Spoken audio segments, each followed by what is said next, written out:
Hey Grant, Hayden Stone here. Thank you again for the opportunity to comment back, and thank you for commenting on the video and giving me the opportunity to do something great with you. My story is simple. My grandfather, when I grew up, was a gambler.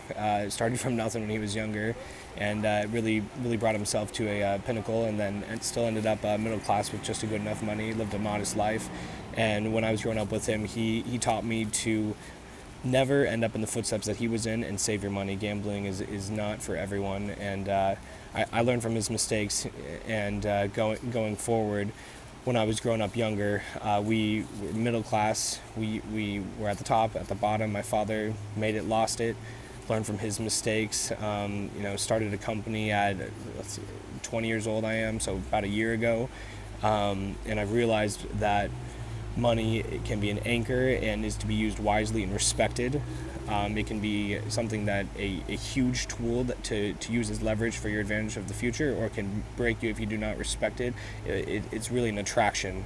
When I was growing up, my parents were always working and grinding to make sure we had a successful life. So I had a lonely childhood, and I was always teaching myself things, and took every parental figure and teacher into example, and used it to my advantage.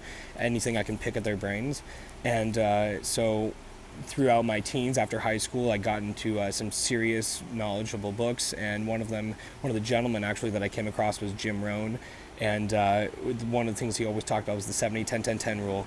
And 70% of the dollar you spend, 10% you save, 10% you invest, and 10% you give to charity. And I believe that firmly. But given that I'm 20, I can eat the grind, and I spend 30 to 50%. I save and I invest in my company myself 30%. I save 10%. I give 10%, and I truly believe that with myself, like I said, I'm young, and it doesn't matter to me. The money will come as long as you attract it. And so far, what I've learned is to always respect it and save it, and do not ever think that it can just come again and go again, and always keep a firm grip on it, and a firm grip on who you are when you're coming up into the world, and make sure you have the right mindset for it. So I appreciate the call out, and I appreciate you giving me the opportunity to respond to you. Thank you so much again. I look forward to getting contact with you.